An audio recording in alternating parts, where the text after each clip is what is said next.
This week is the 19th week in Ordinary Time. Our readings are long, but very instructional. For the last month, we've been reading from Paul's letter to the Colossians, but today we will leave Colossae behind and begin a month of readings from the book of Hebrews. This year being year C, we read from the latter part of the book of Hebrews, beginning at chapter 11. Now, Hebrews 11 is the Bible's great chapter on faith. It celebrates the good things that come as a result of faith. Through a long list of faithful men and women of the Old Testament, whose faith in God saw them through all manner of difficult circumstances, we learn by example what it means to live by faith. As long as today's reading is, it could be longer. Hebrews 11 begins with the definition of faith, and then proceeds to the examples of faith. The lectionary in today's reading skips over Abel, Enoch, and Noah, and focuses on Abraham, whom we call our father in faith. Hebrews chapter 11, verses 1 through 2, and then we skip down to verses 8 through 19. Faith is the realization of what is hoped for and evidence of things not seen. Because of it, the ancients were well attested. By faith, Abraham obeyed when he was called to go out to a place that he was to receive as an inheritance. He went out, not knowing where he was to go. By faith, he sojourned in the promised land as in a foreign country, dwelling in tents with Isaac and Jacob, heirs of the same promise. For he was looking forward to the city with foundations, whose architect and maker is God. By faith, he received power to generate, even though he was past the normal age. And Sarah herself was sterile, for he thought that the one who had made the promises was trustworthy.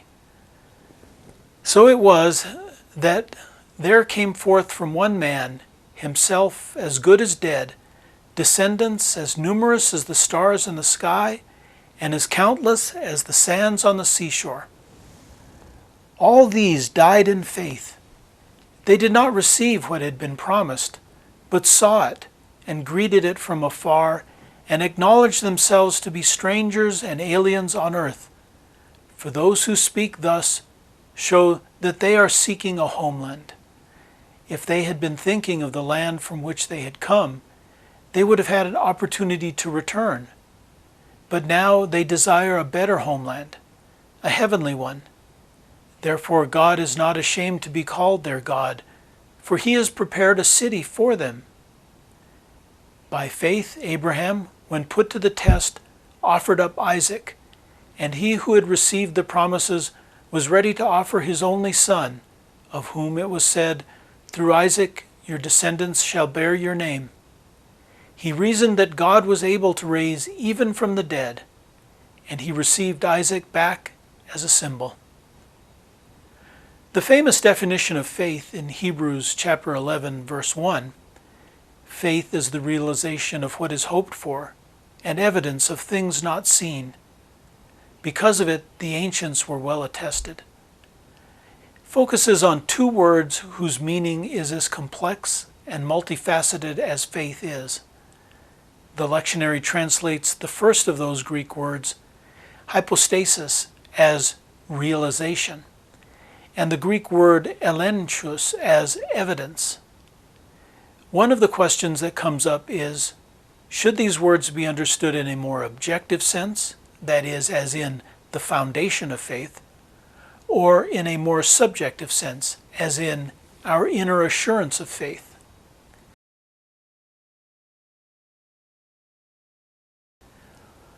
Now let's look. Faith is the realization of what is hoped for and the evidence of things not seen. The word realization in Greek, hypostasis, the literal meaning of which is something that stands under, as in foundation or substructure. But there are other meanings in ancient Greek, like the real nature or essence of something. An example of that is God's being as used in Hebrews 1:3. Also a title deed to property or a guarantee of ownership. It also means confident assurance or conviction, as in Hebrews 3 and 2 Corinthians 9 and 11. Now, meanings 2 and 3 are relevant here. Faith is our guarantee of ownership of what God has promised and our confident assurance of those future blessings. Now, the second word, evidence, which in Greek is elenchos, has as definitions a reproof or a reprimand or a conviction of sin. And we see that in the related verb elencho used in 1 Corinthians 14 and 1 Timothy 5. But it also has the meanings a proof or compelling argument, or evidence used in a proof. Here too, the second and third meanings are relevant. Faith provides evidence that what God has said is true, even if it is not yet seen. So the realization of what is hoped for looks forward to something that is hoped for as if it has already happened, and evidence of things not seen describes how faith provides evidence that what God has said is true, even if it is not yet seen. As we will recall the life of Abraham, we see someone who was utterly convinced of God's faithfulness. He did not yet possess what God had promised. As the author of Hebrews says, he did not receive what had been promised, but saw it and greeted it from afar. So the subjective meaning is appropriate. He had an inner assurance of faith. But at the same time, Abraham displayed more than a subjective feeling of certainty. He acted on what was unseen as if it were seen, giving evidence that it was real. So the objective meaning also fits.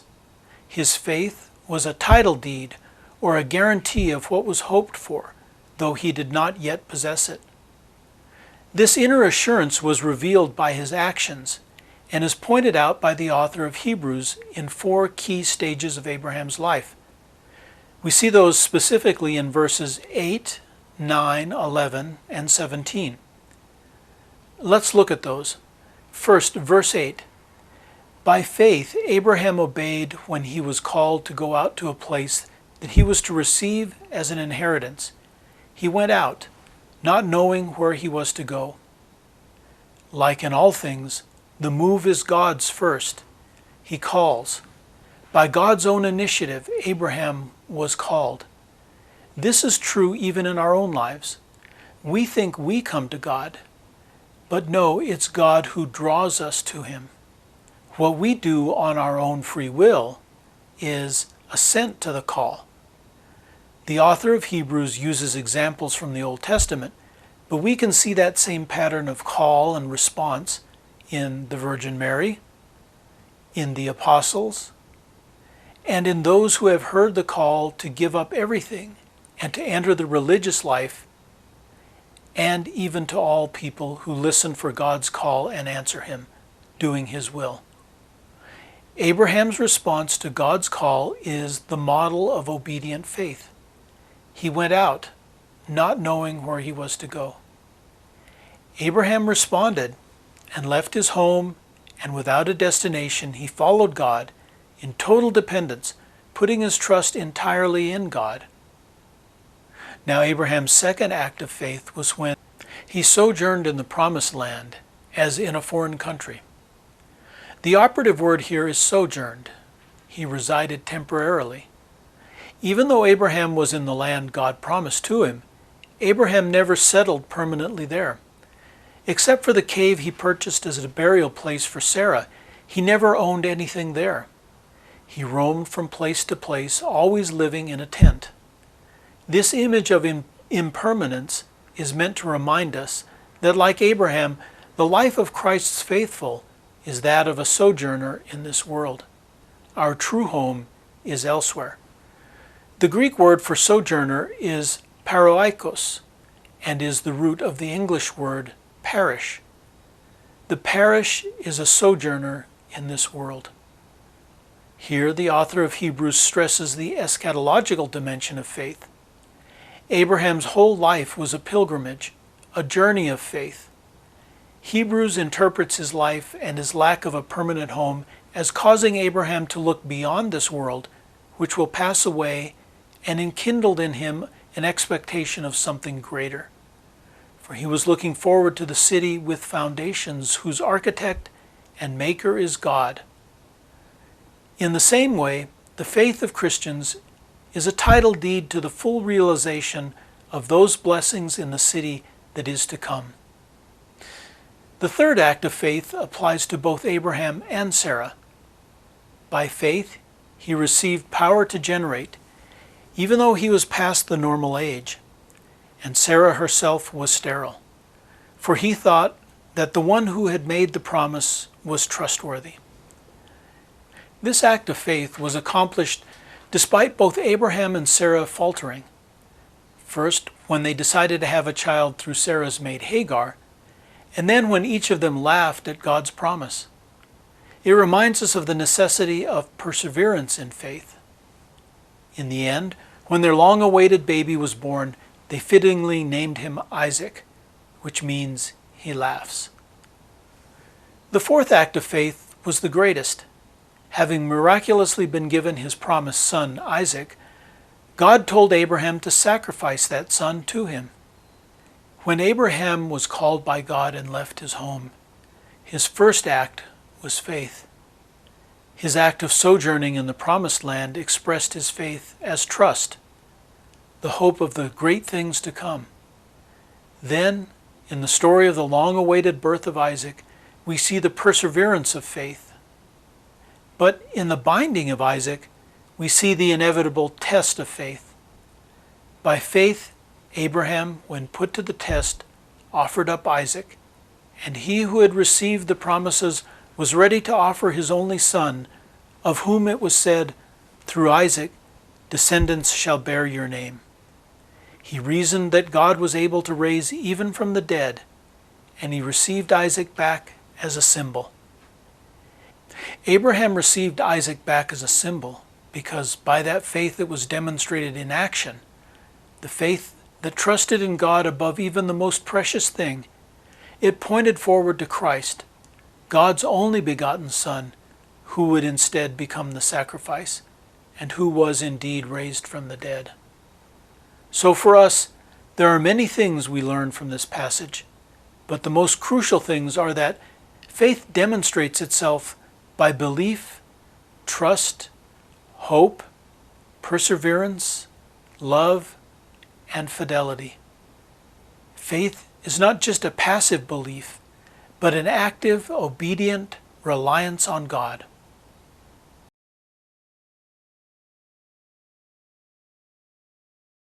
Today's Old Testament reading comes from the Book of Wisdom, also called the Wisdom of Solomon. The Book of Wisdom was not considered canonical in Rabbinic Judaism, but was canonical among the Greek-speaking Jews of the diaspora and by the early church. It was very popular among the church fathers, who quoted it frequently. In the Bible, it appears after the three books of Solomon, Proverbs, Ecclesiastes, and the Song of Songs.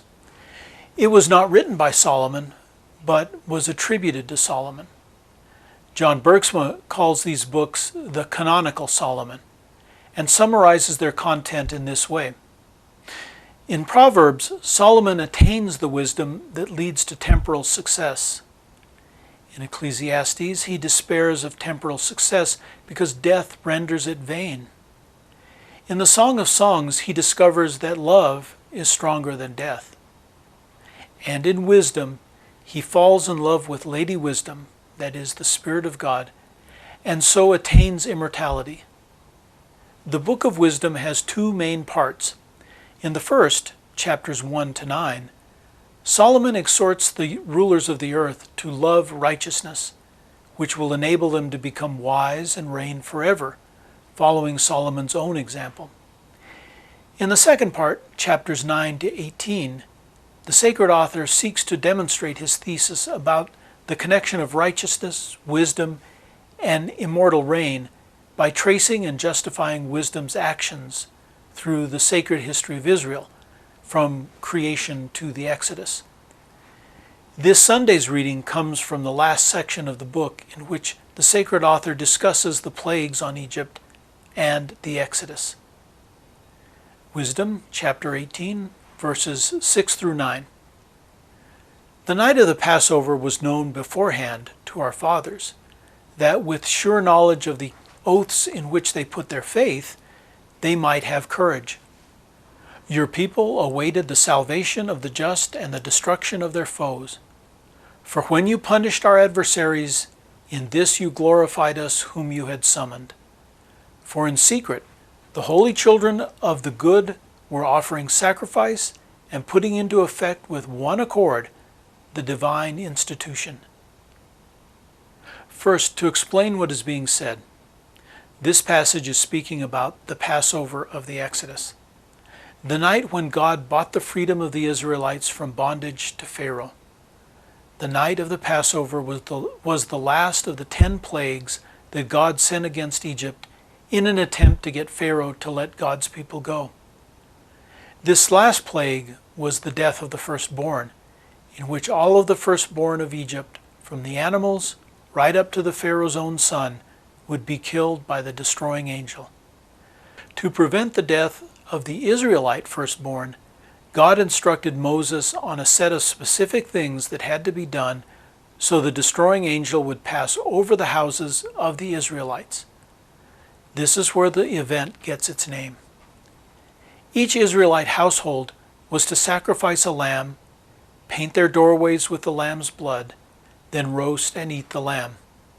The night of the Passover was known beforehand to our fathers, means that the Passover was not only communicated to Moses by God, but the entire Exodus was foretold by God to Abraham and Jacob all the way back in Genesis. That with sure knowledge of the oaths in which they put their faith, they might have courage, means that just as God's covenants with these patriarchs is what they put their faith in, it was also God's promises to Moses that the people put their faith in, and what gave them courage. For in secret the holy children of the good were offering sacrifice and putting into effect with one accord the divine institution. On the night of the Passover, the Israelites offered in secret the sacrifice of the lamb and waited and watched for the time of their enslavement to end and the beginning of not only the Exodus, but the institution of the Passover, to which, we can add, points forward to the Last Supper, which instituted the Passover of the New Covenant and the Eucharist. We too need to stay vigilant as we wait for our liberation from sin and death through our participation in the Passover of the New Covenant. We accomplish this by being aware of sin, growing in holiness, and participating in the Eucharist.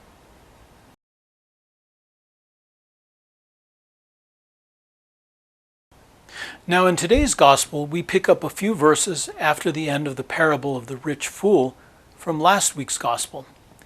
Jesus continues to speak about wealth and almsgiving, as well being ready for his second coming at the time of the final judgment, called the parousia in Greek. Luke chapter 12, verses 32 through 48. Jesus said to his disciples, "Do not be afraid any longer, little flock, for your Father is pleased to give you the kingdom. Sell your belongings and give alms. Provide money bags for yourselves that do not wear out, an inexhaustible treasure in heaven that no thief can reach nor moth destroy. For where your treasure is, there also will your heart be. Gird your loins and light your lamps, and be like servants who await their master's return from a wedding, ready to open immediately when he comes and knocks. Blessed are those servants whom the master finds vigilant on his arrival. Amen, I say to you, he will gird himself, have them recline at table, and proceed to wait on them. And should he come in the second or third watch and find them prepared in this way, blessed are those servants. Be sure of this, if the master of the house had known the hour when the thief was coming, he would not have let his house be broken into. You also must be prepared, for at an hour you do not expect, the Son of Man will come." Then Peter said, "Lord, is this parable meant for us or for everyone?" And the Lord replied, "Who then is the faithful and prudent steward whom the master will put in charge of his servants to distribute the food allowance at the proper time? Blessed is that servant whom his master on arrival finds doing so. Truly I say to you, the master will put the servant in charge of all his property.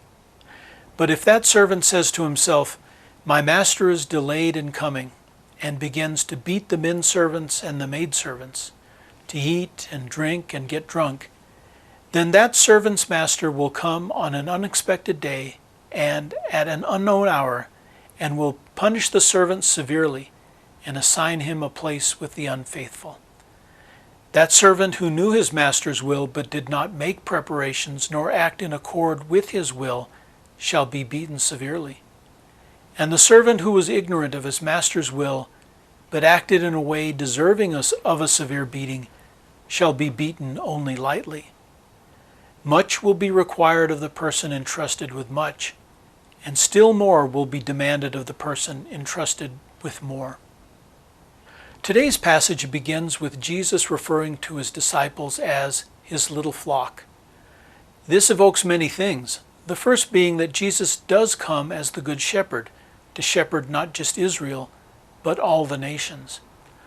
Also, if you are one of the people that are in my Bible class, you should consider that Jesus could be speaking about the faithful remnant of Israel that remains righteous even though all around them are not. As we've seen in our studies, this is a common theme among prophets like Isaiah, Jeremiah, and Ezekiel, and the disciples could be representatives of that remnant that is going to be given the kingdom. Jesus then moves directly to the topic of almsgiving. Petrie points out that the Greek word for alms is eleemosine, which itself comes from the Greek word eleos, which means mercy. It is the same root word that gives us the eleison, as in Kyrie eleison, Lord have mercy. The point is that in giving alms, we dispense mercy, and paradoxically, by giving alms, one also stores up treasure in heaven. Generosity is also an expression of spiritual poverty and helps sever our attachments to worldly wealth. Jesus also speaks of the cleansing power of almsgiving. But as to what is within, give alms, and behold, everything will be clean for you. After this, Jesus gives two parables about the parousia, his second coming. The first one is called the return of the Master. Here he tells his disciples to be vigilant and be prepared for the coming of the Son of Man at the final judgment.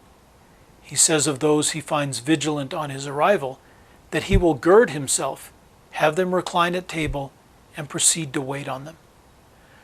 Now, to gird oneself is to tie up the ankle-length clothing worn by people of Jesus' time around one's waist so you could do work or fight.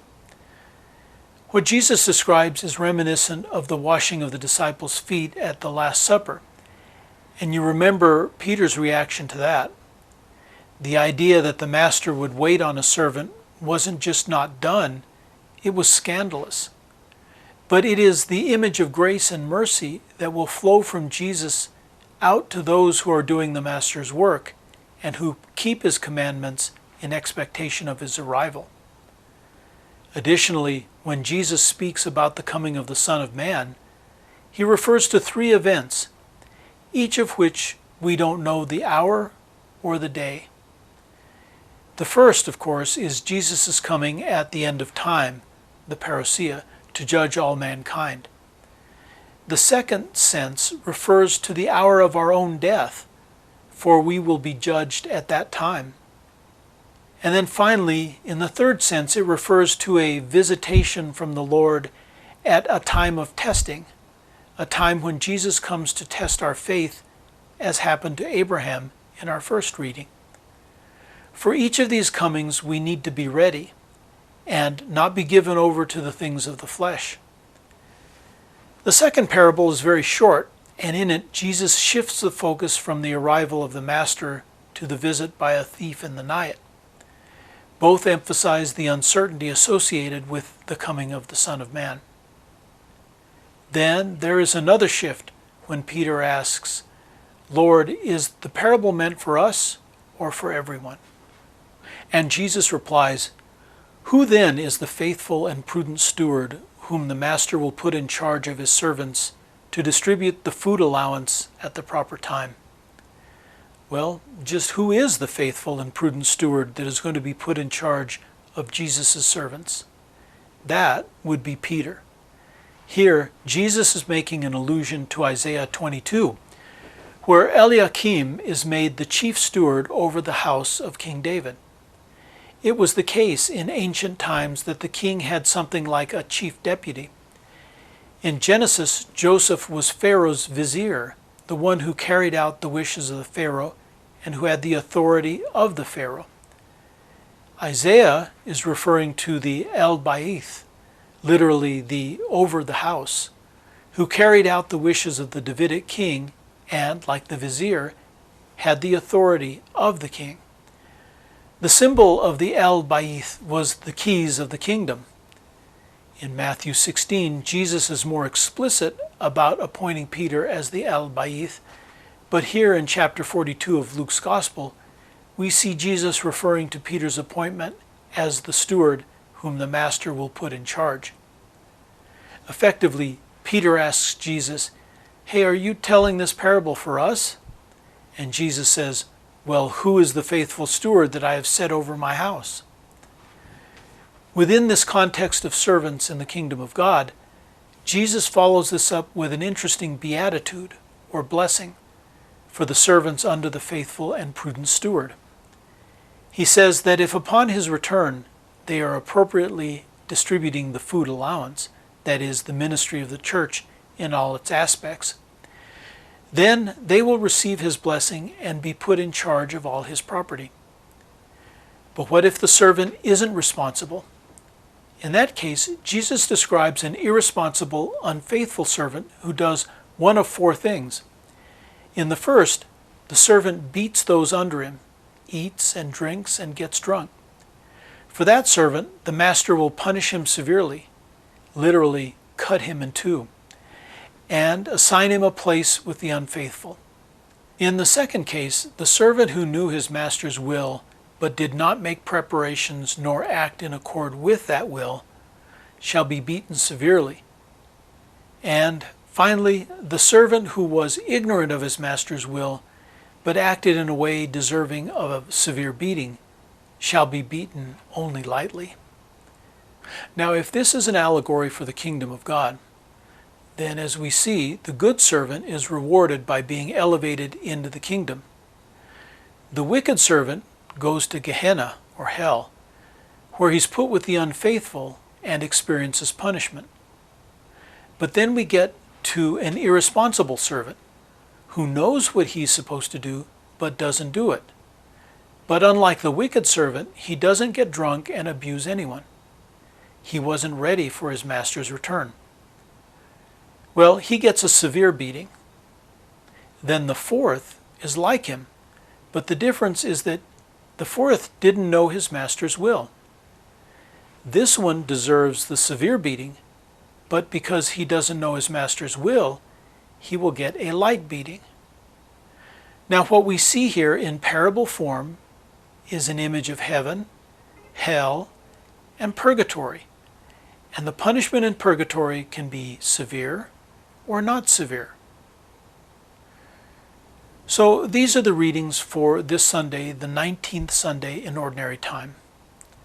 I hope it was informative, and I hope to see you again next week. Thank you.